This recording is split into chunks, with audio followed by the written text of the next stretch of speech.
Aleluia. Eu não somente como esposa, né, mas uma irmã também em Cristo, eu tenho visto, né, o crescimento desse homem na presença do Senhor. E eu creio, porque creio que hoje ele será usado tremendamente na direção de cada um de vocês.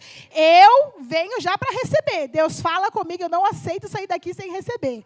Então, que Deus te use tremendamente em nome de Jesus. Glória a Deus. Shalom, igreja. Aleluia. Pode se assentar no seu lugar. Você que está nos visitando, como a pastora disse, seja bem-vindo. Estamos aqui para você se sentir na casa do Pai, amém? Como a Brenda disse, meu nome é Rideu, pastor Rideu, estou aí no probatório, estou em testes aí, amém? Vamos ver se a gente se sai bem aqui, amém? Eu creio que sim, porque o Espírito Santo aqui está comandando tudo, amém? Amém? Se você tiver com o coração aberto e com sua mente aberta, com certeza o Senhor vai falar com você. Amém? Assim como falou comigo, a palavra dele é viva e ela não volta vazia. Amém? Então que você receba o melhor de Deus hoje, que você receba a porção que o Espírito Santo tem para derramar aqui hoje. Não é como em Pentecostes, que estavam todos reunidos em um só lugar, e ele veio como um vento impetuoso e derramou sobre todas as vidas. Hoje você vai receber essa porção. Amém? Glória a Deus. Aleluia. E o tema da pregação de hoje é: não jogue fora a sua chance. Amém? Já pegue a sua espada, a sua Bíblia, sua palavra poderosa, e abra lá em João 5.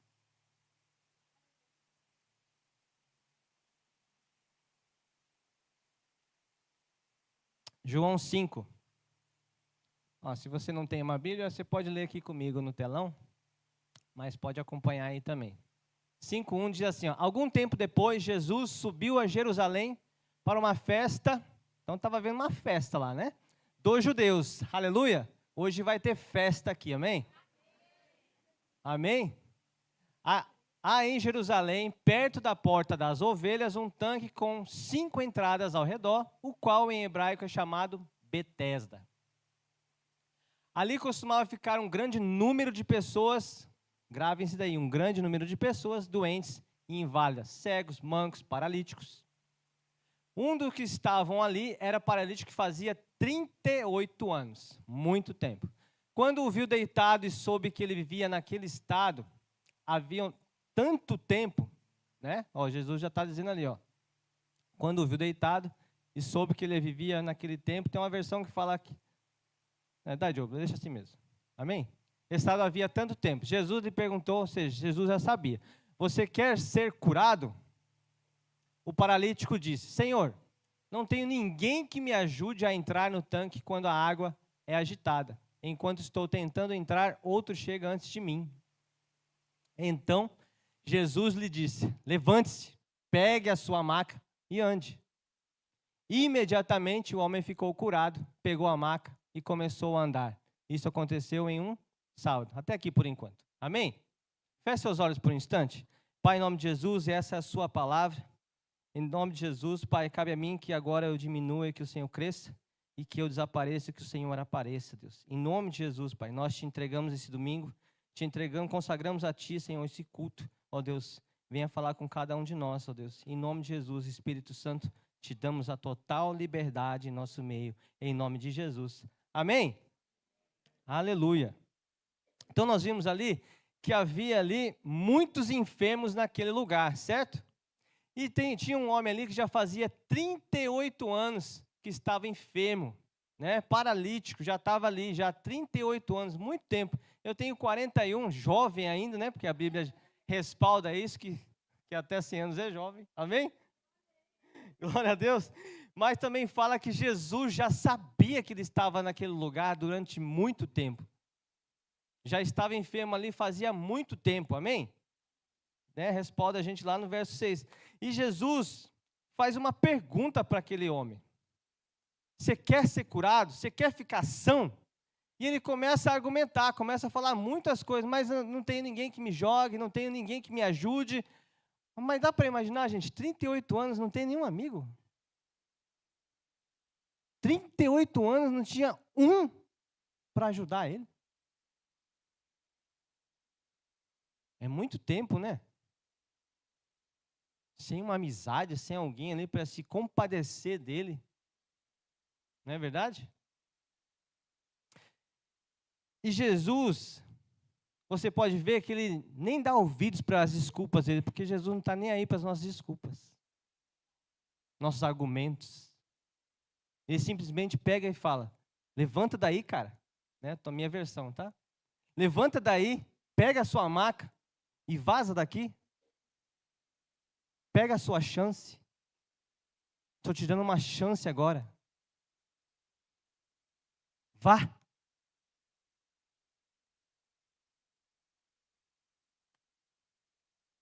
Imediatamente a Bíblia diz que ele ficou curado, ficou são. Na hora, ele pegou a sua maca, levantou, pegou a sua maca e foi.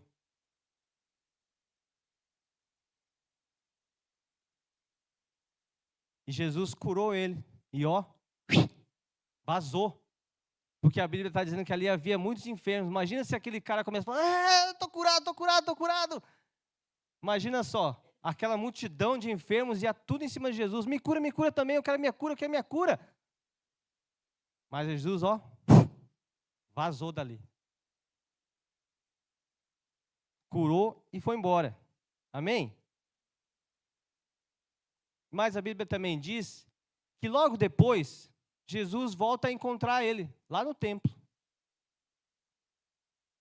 Encontrou ele de novo. Ele devia estar feliz da vida, não é verdade? Quando a gente recebe algo de Deus, uma bênção, uma cura, uma libertação, a gente fica feliz, não é verdade? Né? Imagina esse homem, 38 anos já, naquele tanque lá, sem poder fazer nada, sem curtir a vida, sem poder andar. Né? O Felipe falou de gratidão, a gente tem a oportunidade de caminhar, de estar vivo, de ver. Né? Imagina só, ele deveria estar muito feliz, devia estar saltitante de feliz. Mas, lá no verso 14, abre para mim, varão. Mais tarde, Jesus o encontrou no templo e lhe disse: eu vou querer explanar neste lugar. Olhe, você está curado.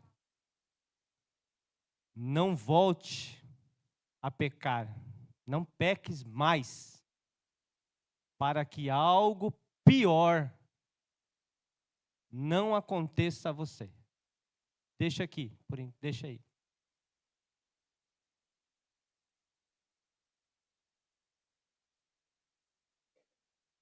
Jesus fez um milagre na vida daquele homem. Amém? Como nós vimos. Ele o sarou. Tirou ele da frustração. Tirou ele da tristeza. Tirou ele da desesperança. Tirou ele da amargura, do trauma de estar naquele lugar. Possa ser que ele veio a pecar, por isso que ele estava naquele estado. A Bíblia não diz. Tirou ele da paralisia. Ou seja, Jesus, naquele momento, lhe deu uma chance. Quantas vezes será que Jesus já nos deu uma chance?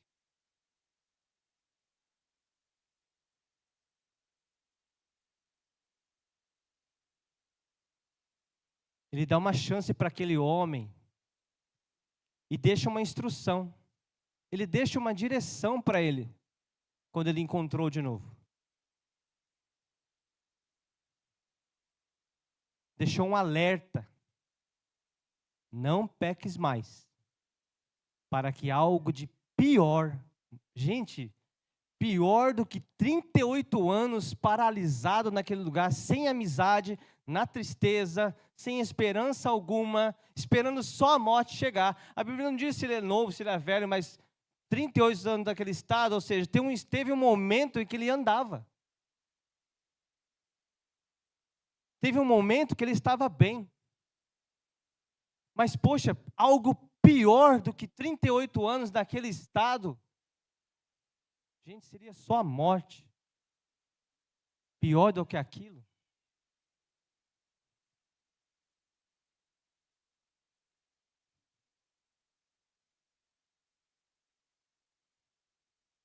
Será que também nós também não temos ouvido muitos conselhos? Será que nós também não temos tido algumas instruções, algumas ordens, através até da palavra de pessoas que a gente sabe que são pessoas de Deus, que nos aconselham, ou nossos pais até, nos dá uma instrução, nos dá um alerta. Ei, toma cuidado, cara. Ei, o que você está fazendo? Presta atenção. Olha o perigo. Não faz assim. Olha as suas amizades. Será que também nós não temos recebido isso? Mas será que nós temos ouvido esses alertas que tem nos dado? Porque muitos de nós aqui já recebeu curas, já recebeu libertações, já recebeu restaurações. Tantas bênçãos que o Senhor tem nos dado.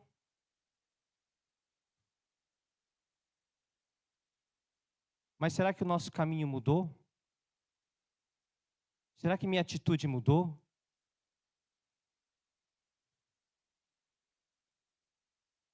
Como será que nós estamos depois das bênçãos que nós já recebemos? Depois do milagre que nós recebemos?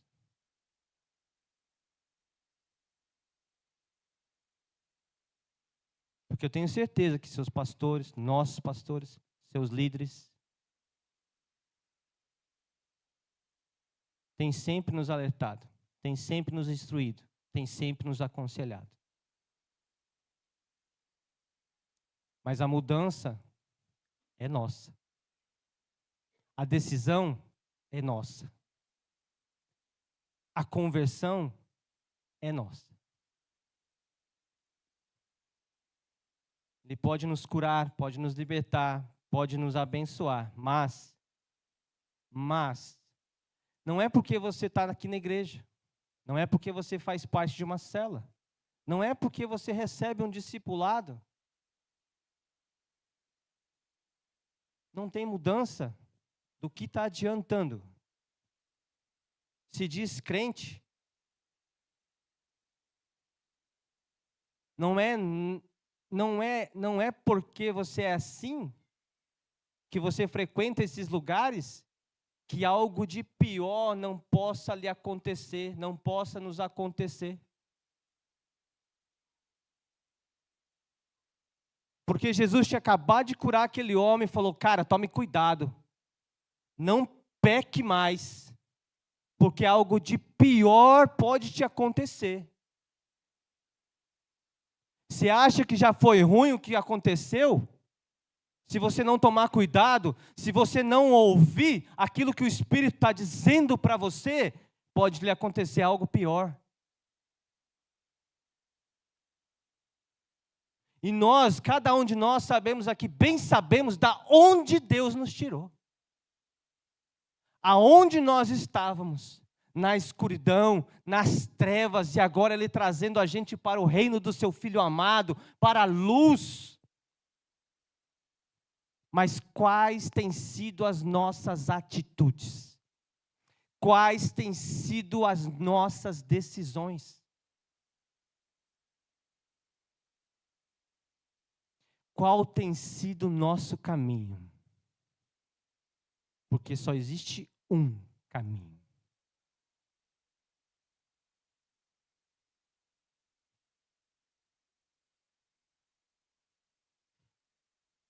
Pode nos acontecer coisas piores se nós continuarmos com uma vida pecaminosa, com uma vida mundana, sem mudança, sem conversão genuína, sem um arrependimento genuíno.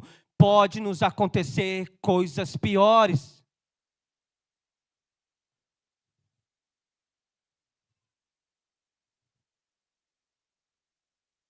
E não aconteceu ainda pela graça de Jesus.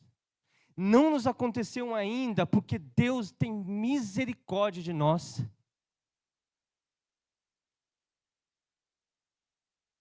porque se renova a cada manhã.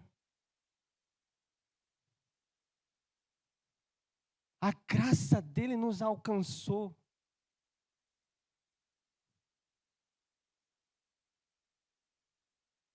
Porque muitos já estão aqui e falam, minha vida não muda, nada acontece, os milagres não vêm, mas quais têm sido as suas atitudes? Chance ele já deu, ele tem te dado, mas muitos de nós temos desperdiçado essas chances. Aí depois nós reclamamos, minha família não muda, minha família, meu casamento não está bem, eu estou perdendo meus filhos, eu estou perdendo meu casamento, mas por quê? Falta de chance não é, falta de oportunidade não é, falta de palavra não é, falta de instrução, de aconselhamento, de pessoas que querem o seu bem, não é!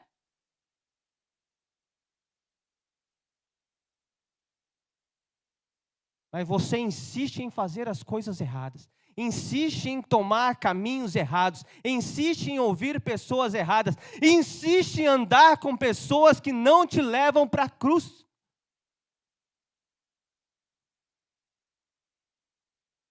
Porque se aqueles 4 amigos que desceram do telhado em cima de Jesus não tivessem um amigo, amigos de Deus, amigos que sabiam aonde levar ele, ele não tinha sido curado.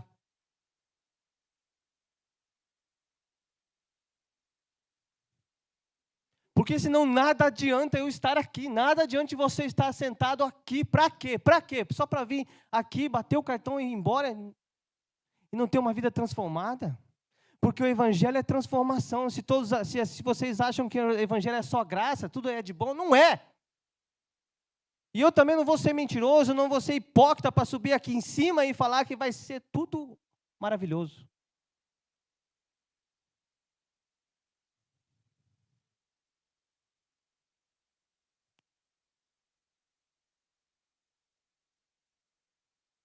A Bíblia mesmo respalda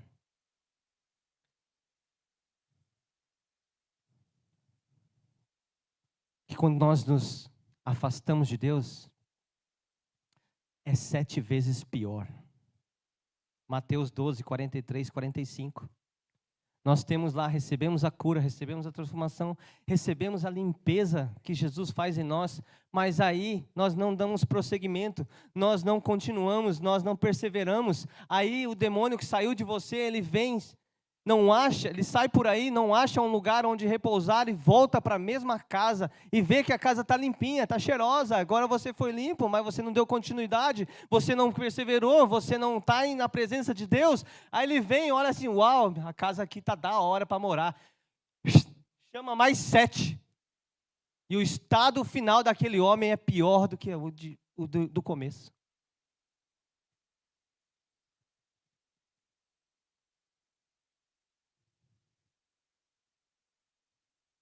Tome cuidado. Aonde você tem andado? Quem você tem ouvido? Quais são suas amizades? Ouça. Porque aqueles que têm te aconselhado querem o seu bem. Porque sabe das experiências que tiveram quando estavam no mundo, quando estavam fora da presença.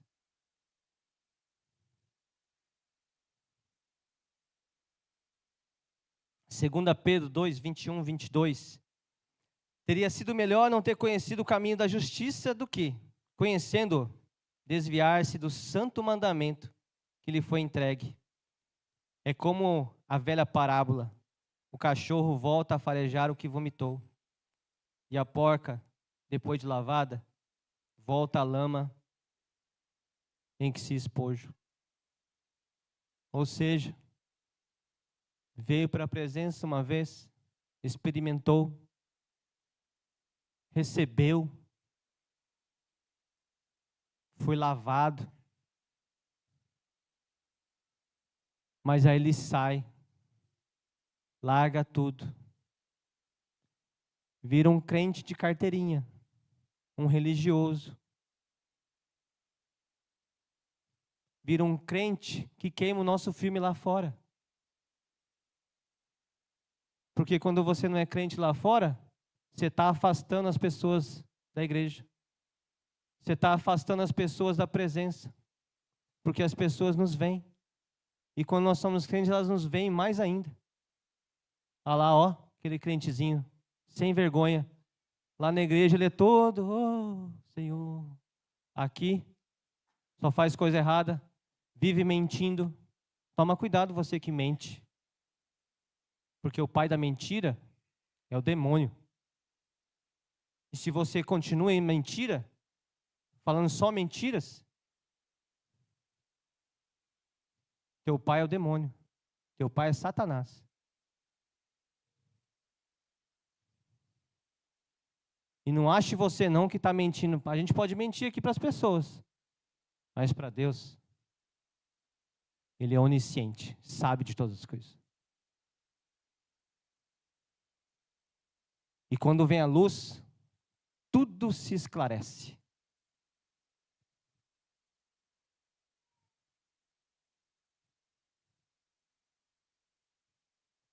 Não queira comer as comidas dos porcos, não. Não queira se sujar de novo. Eu sei que não é fácil. Não é fácil, não tem sido fácil. Mas há um Deus tão poderoso, tão grande, que nele é o lugar melhor que nós precisamos estar. Nele é onde há proteção, onde ele diz que é nossa torre forte. Então nós estamos protegidos, ainda que estamos passando por guerras, por dificuldades, ainda que estamos passando por tantas lutas, com Ele nós temos a vitória, com Ele nós estamos guardados, com Ele nós somos ainda abençoados. E Ele diz que Ele é fiel, mesmo quando a gente não é fiel.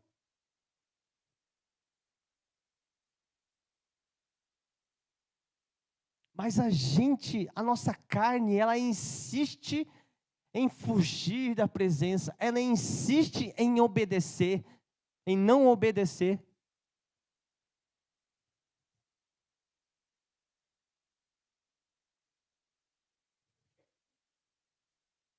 Nós podemos estar na igreja, mas ainda sem salvação. Podemos estar frequentando uma cela, mas ainda não salvos. Tiago 4:10 vai dizer assim: porque com seus lábios me honram, mas suas atitudes está dizendo outra. Não, agora eu passei pelos legendários, sou o cara. Não, agora que eu passei pelo encontro, sou santo. Vai nessa. Se você não der continuidade, vai achando que o inimigo está de brincadeira. Vai achando que as ciladas não estão por aí. Vai achando que as tentações não vão chegar até você. Vai achando que as visitações não vão te atormentar. Porque a Bíblia diz: aquele que está de pé, tome cuidado para que não caia.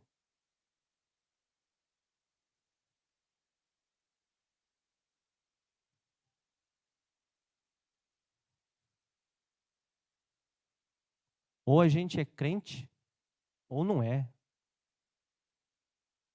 Não tem meio termo.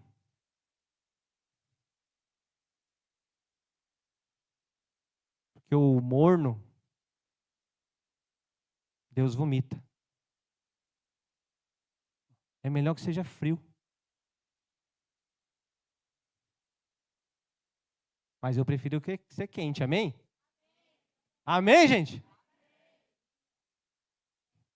Eu gosto de calor, gosto de verão, né? Ainda que seja escaldante, calor do Japão, mas eu prefiro ficar moreninho. Olha só o tanto de roupa que a gente precisa usar, gente. A máquina não para de trabalhar lá em casa, todo dia, toda hora. É roupa que não acaba mais. E para levantar da cama, então, misericórdia. A coberta parece que nos acorrenta. Parece que a gente está preso naquele lugar, não quer soltar de jeito nenhum. E a gente fica lá, meu Deus, tem que trabalhar mesmo, Senhor. Aí o Espírito Santo, pá! Vai, senão você não vai comer. Ai, tá bom, Senhor. Ah, levanta naquela preguiça.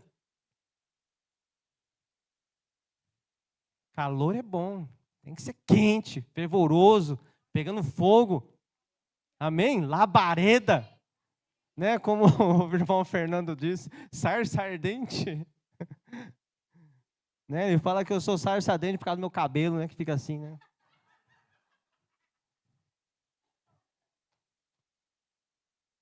Amém, gente? Então que a gente seja quente. Amém? Quente, crente. Não da bunda quente. Porque tem muito crente da bunda quente.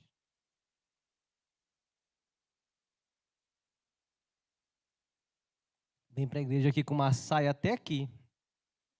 Mas aí lá fora tá com a mini saia até aqui.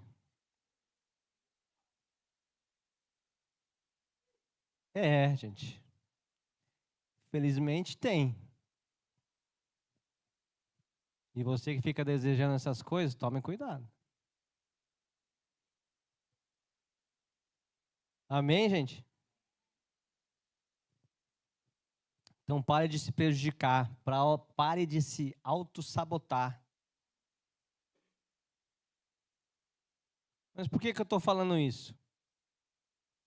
Eu falei que quando a gente está na igreja, a gente está na cela, está em discipulado, a gente acha que está na presença de Deus, a gente acha que está andando com Deus, a gente acha que está benzão. Mas olha só, vamos pegar um exemplo aqui, Judas, por exemplo.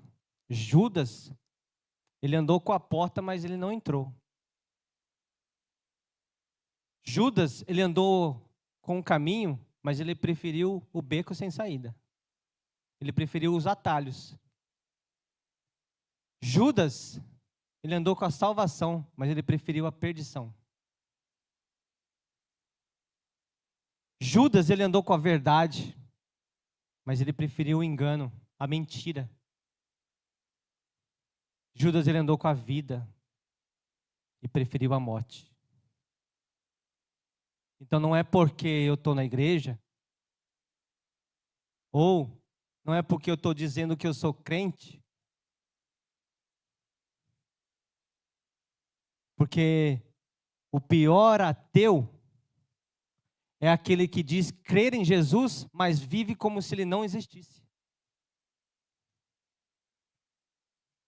Ou seja, então não é porque eu estou na igreja. Não é porque eu digo que creio em Deus. Creio em Deus no meu coração.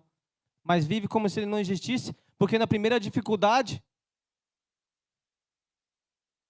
você esquece.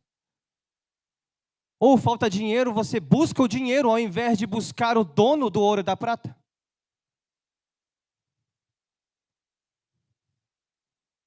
Ou passa por uma enfermidade e primeiro busca hospitais, primeiro busca as coisas do mundo ao invés de buscar Yahvé Rafá.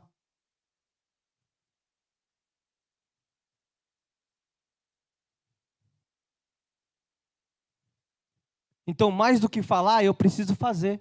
Mais do que falar, eu preciso botar em prática. Porque como o Tiago está dizendo, é fácil falar. É fácil dizer.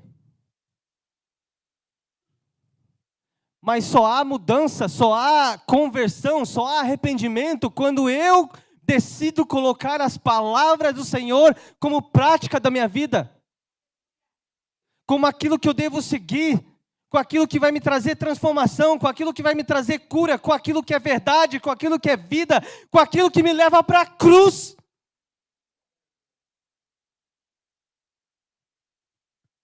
Porque eu não posso mais viver, mas Cristo deve viver em mim agora, não.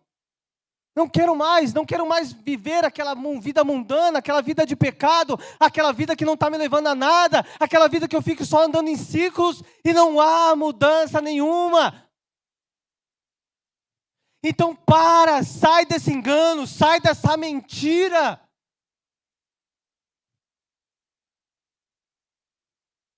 E toma rumo na sua vida. Dê um rumo a ela.